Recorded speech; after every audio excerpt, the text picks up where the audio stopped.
Alors, Michel Barnier est tombé, son gouvernement aussi. Qu'est-ce que ça va donner pour le budget 2025? Du coup, voilà, ils avaient imposé les nouvelles règles le 1er décembre, là, mais du coup, ils ont été virés quelques jours après.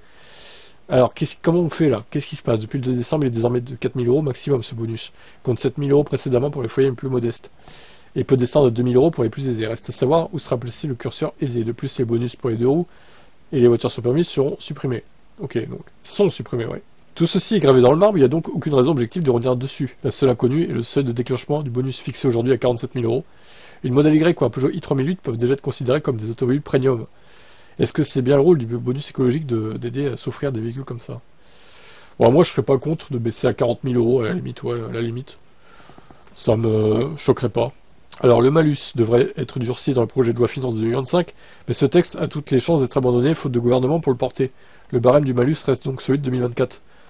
Alors ça, c'est pas une bonne chose, je suis désolé, mais il aurait fallu que ce soit l'inverse, en fait. Qu'on laisse les règles du bonus 2024 et qu'on durcisse le malus, en fait, pour 2025. Là, c'est le monde à l'envers, un petit peu. Hein. L'abandon du projet de loi reporte également le malus sur les voitures d'occasion qui devrait entrer en vigueur en 2025 pour les véhicules importés et s'étendre en 2026 sur les voitures d'occasion.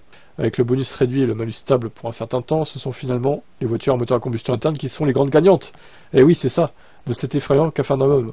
Pour les électriques, l'effet sera plutôt dissuasif. Au final, on pourra en rire. Mais on n'a pas le cœur à ça. Ouais, c'est risible. Clairement, c'est le monde à l'envers. Rien ne tourne rond dans ce pays.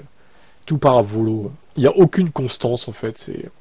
Un jour c'est blanc, un autre c'est noir. Enfin, c'est n'importe quoi. Moi, ça me saoule. Hein. Je vais pas dire je vais quitter le pays parce que je suis bien en France quand même, mais faut faire un effort, faut s'améliorer le gouvernement. Je suis désolé. Et les gens ont revoté Macron encore et toujours, quoi. Mais de toute façon, ils vont refaire quoi? Ils vont refaire un gouvernement avec un autre Premier ministre? Ça va être quoi? Dans 3-4 mois, il va y avoir encore une motion de censure qui va être votée? C'est infinissable. Jusqu'en 2027, ça va être ça, ce cirque, en fait. Je sais pas, donnez-moi votre avis, mais moi je trouve ça aberrant. C'est n'importe quoi. Allez, ciao.